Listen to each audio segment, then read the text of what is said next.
असुर के दूसरे सीजन का इंतजार 11 मुल्कों की पुलिस और सारा हिंदुस्तान कर रहा था। 1 जून की तारीख तय हुई थी। उस दिन आए सिर्फ 2 एपिसोड, पर जनता की भारी डिमांड पर सारे एपिसोड 2 जून को एक साथ रिलीज कर दिए गए। हमने लिए हैं देख, अब बताते हैं सीरीज कैसी है।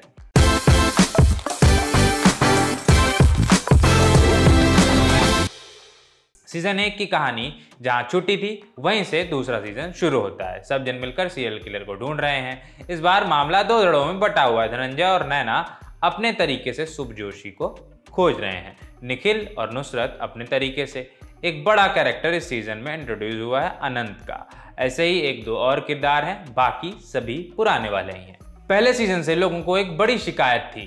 कहा गया था कि आखिरी के 1-2 एपिसोड खींचे गए लगते हैं, इसलिए सीरीज अंत में थोड़ा बोझिल हो गई है। मुझे निजी तौर पर इस सीजन से ये शिकायत बिल्कुल नहीं लगी। इस सीरीज की आत्मा में एक बेहद महत्वपूर्ण पर बारीक बदलाव किया गया है। पिछले सीजन में कई किरदार ऐसे थे जो नैतिकता की झंडाबरदारी कर रहे थे। इस सीजन में उनकी मात्रा कम हुई है। अंत तक आते आते ऐसे किरदार भी अनैतिक हो जाते हैं या कानून को ताक पर रखकर फैसले लेते हैं जो घोर मर्यादित थे और दूसरों को भी मर्यादा का पाठ पढ़ाया करते थे। यह इस सीजन की अच्छी बात है, क्योंकि असल जिंदगी में ना कुछ पूरी तरह से ब्लैक होता है, ना ही कुछ पूरी तरह से व्हाइट। जिंदगी इन दोनों के बीच ग्रे एरिया का नाम है। यदि किरदार भी ग्रे हो रहे हैं तो इसका मतलब है सीरीज और ज्यादा वास्तविक हो रही है। एक जगह शुभ इन किरदारों के लिए कहता भी है, अंत में तुम्हारी मर्यादा ही बचेगी, तुम्हारे आसपास के लोग नहीं। पिछले सीजन के मुकाबले इस सीजन में सभी कैरेक्टर्स की निजी जिंदगी को बहुत ही कम जगह दी गई है। इस बरस मेकर्स के पास शायद मेन प्लॉट के इर्द गिर्द ही इतना कुछ कहने को था, बैक स्टोरी पर ध्यान नहीं दिया गया।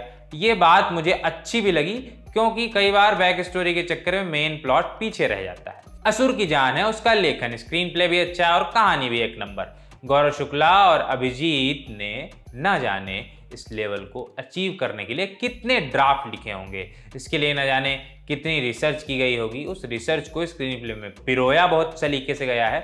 जहां लगता है मामला ज्यादा ही टेक्निकल हो रहा है, उसके अगले सीन में सब स्पष्ट कर दिया जाता है। धनंजय और शुभ कई बार कहानी सुनाते हैं, वेदों के रेफरेंसेस आते हैं। इनको मेन कहानी से जिस तरह से कनेक्ट किया गया है वो काबिले तारीफ है। शो की सबसे अच्छी बात है इसकी तार्किकता। ये तार्किकता डायलॉग्स में भी झलकती है। कई मौकों पर सीरियल किलर और उसके साथी जो बोलते हैं, आप उनसे सहमत तक हो जाते हैं, पर अगले क्षण डायरेक्टर ओनी सेन उसके मुंह पर तर्क फेंक कर मारते हैं।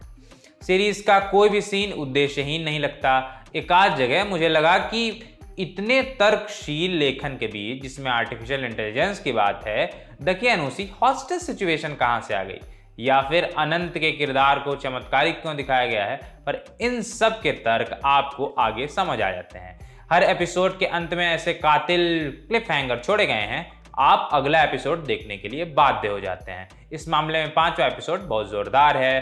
भयानक केओस पैदा होता है और उसे एकदम क्रेसेंडो पर जाकर छोड़ दिया जाता है। आप सोचते हैं अब कहानी आगे कैसे बढ़ेगी, पर कहानी अपनी रफ्तार से दोगुने रोचक ढंग से आगे बढ़ती है। अरशद वारसी पिछले सीजन की तरह ही इस सीजन में भी कमाल है। धनंजय के रोल में उन्होंने एक्टिंग की ही नहीं है, बस उस किरदार को खुद में उतारा है। वो एक बेहतरीन फॉर्म में चल रहे बल्लेबाज की तरह अपनी नई इनिंग की शुरुआत भी ऐसे करते हैं जैसे घर से ही सेट होकर आए। ऐसे ही रिद्धि डोगरा के साथ है, उन्होंने भी अपने नुसरत के कैरेक्टर को पूरे संतुलन के साथ निभाया है। खासकर इमोशनल सीन्स में वो और ज्यादा निखर कर आती हैं। नैना बनी अनुप्रिया ने भी ठीक काम किया है। वरुण सोबती के साथ मुझे कहीं कहीं पर समस्या लगी। वो कई मौकों पर क्लूलेस नजर आए। जैसे ईशानी को जब उनकी आंखें ढूंढ रही होती हैं, वरुण वहां बहुत ज्यादा ओवर एक्टिंग कर देते हैं। उनके काम में हिचकोले हैं। पॉल के किरदार में मियांग चैंग का काम मुझे बहुत भाया।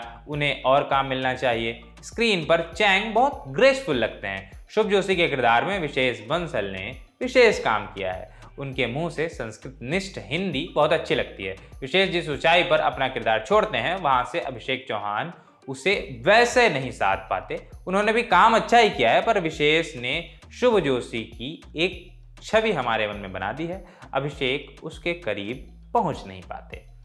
इतनी अच्छी बातों के बीच कुछ कुछ कम अच्छी बातें भी हैं, जैसे वीएफएक्स में नौसिखियाई है। धमाके का एक सीन है जहां शुभ रिमोट के जरिए बम फोड़ता है। बेहद घटिया दर्जे के विजुअल इफेक्ट्स हैं, जैसे किसी ने फिल्मोरा गो से वीएफएक्स बना लिए हों। डॉक्टर राव का कैरेक्टर अपनी लैब जला देता है और कई सालों तक वो ऐसे ही पड़ी रहती है, वो भी एक कॉलेज में।